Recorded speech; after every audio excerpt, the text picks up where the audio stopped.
કર્તવ્ય અને કર્મ કરવાની આજ્ઞા આપી છે. લોક સંગ્રહ એટલે લોકનું કલ્યાણ. આપણને ખબર હોય તો બીજાને શીખડાવી, આ મહત્વનું છે.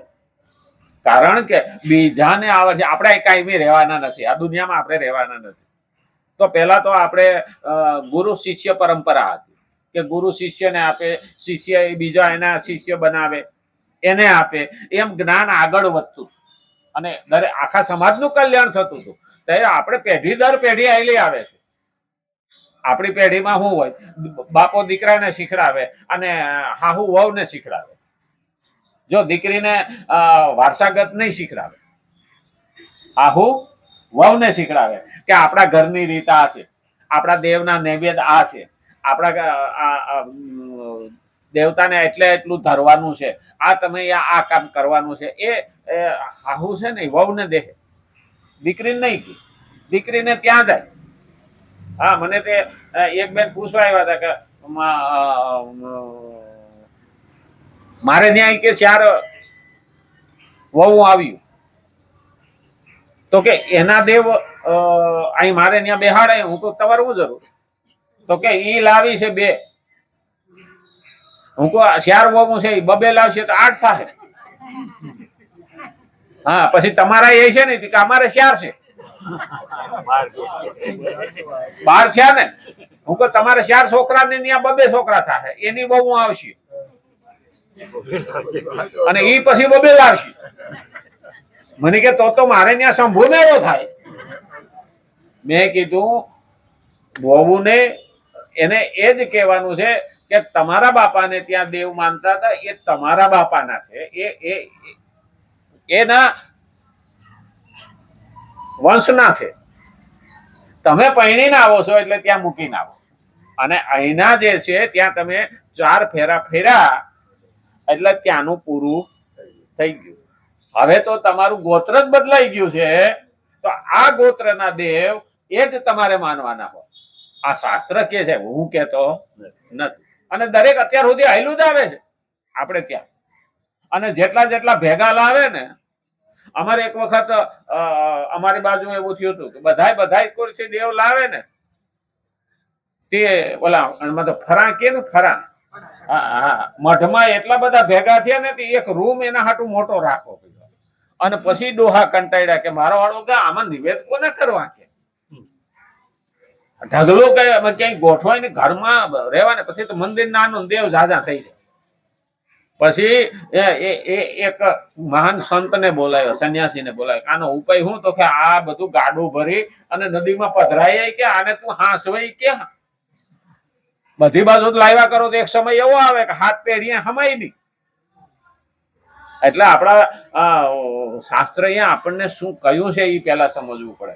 બાકી તો મને ભાવ હોય ને પ્રેમ હોય તો હું આ લઈ આવું તે લઈ આવું, ઘણા નથી. પછી જ્યાં જાય ને ત્યાંથી દેવ લઈ આવે ને પણ મંદિરમાં ભેગા કરે, અને પછી જયારે કંટાળે ને એટલે મંદિર હોતા અહીં મૂકી જાય. બોલો, હા, મંદિર હોટા અહીં મૂકી જાય.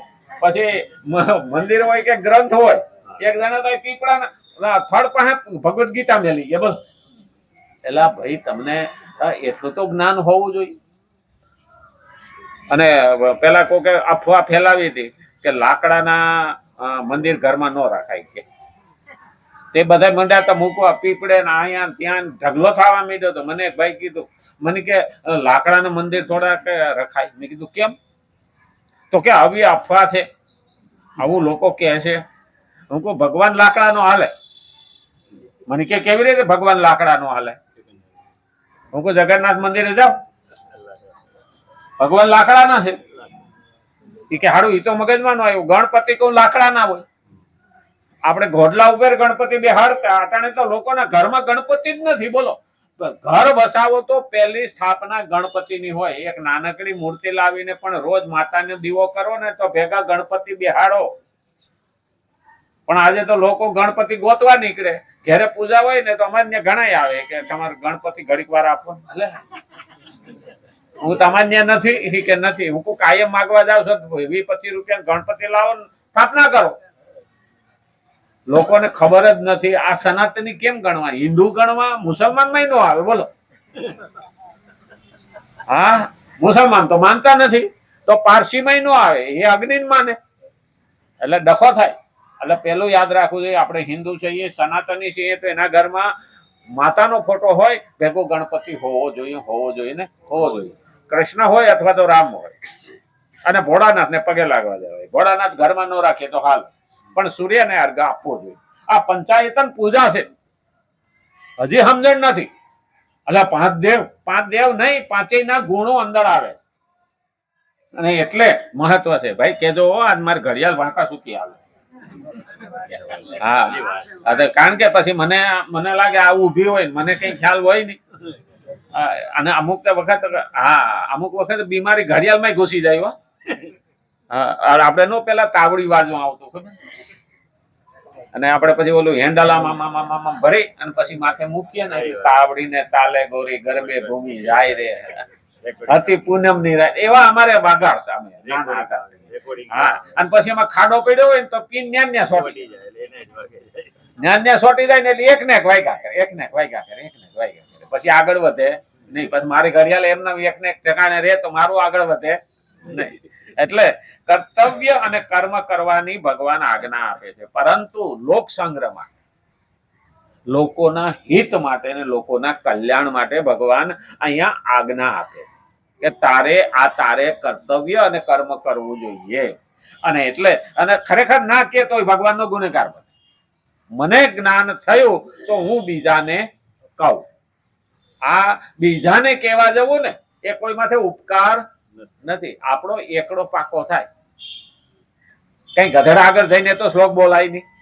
આગળ ઉભા રહીને બોલો તો બટકું ભરે, અને વાહે ઉભા રહીને બોલો તો લાત મારે.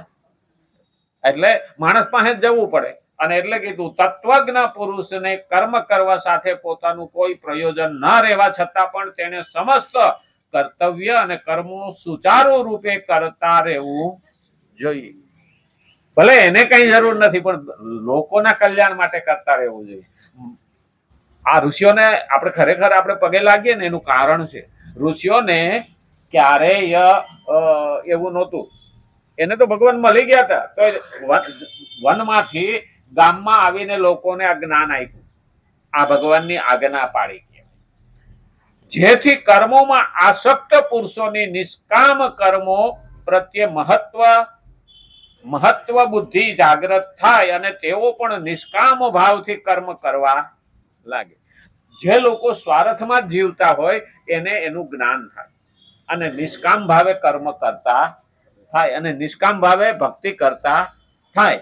તાત્પર્ય એ છે કે તે મહાપુરુષના આ શક્તિ રહિત આચરણોને દેખીને અન્ય પુરુષ પણ તેવું જ આચરણ કરવાની ચેષ્ટા કરવા લાગે.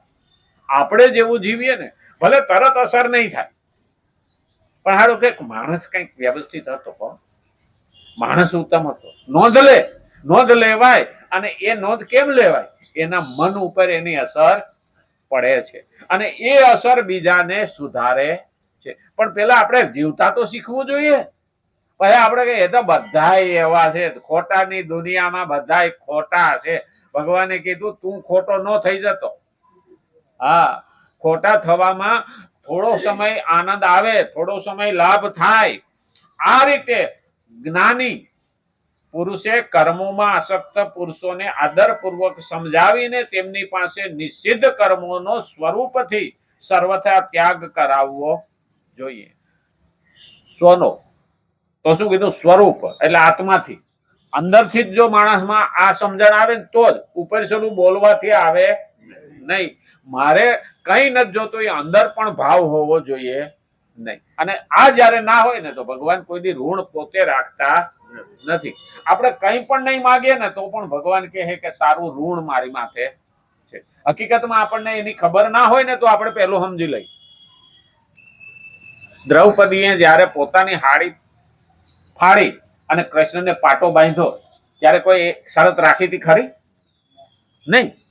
એને તો ભગવાન ઉપર પ્રેમ હતો, ભાવ હતો, અને એની હારામાં હારી હારી ફાડી અને ભગવાનને બાંધી દીધી. પણ ભગવાન બેઠા બેઠા કહે કે આટલા બધા તારની હાડી મને પહેરાવી છે, આ ફાડીને બાંધી છે, તો તાર છે એટલા તને હું હાડી પહેરાવી.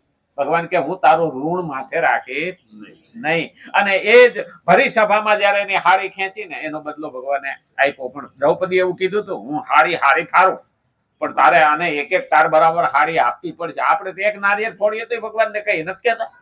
હનુમાનજી પાસે જાય ને કે અરે ભગવાન 10 લાખની લોટરી લગાડી દે તો એક ડબ્બો તેલ સડાવું. ત્યારે આપણે સમજવું જોઈએ કે જો એની પાસે 10 લાખ હોય તો આપણે ડબ્બા એક તેલની રાહ જોવે. 10 લાખનું તેલ લાવીને નો ધુબાકા મારે.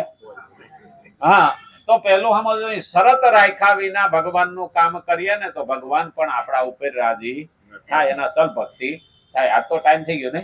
રામચંદ્ર ભગવાન કી, કૃષ્ણ કનૈયા લાલ કી જય, ગજાનંદ ગણપતિ ભગવાન કી નમઃ.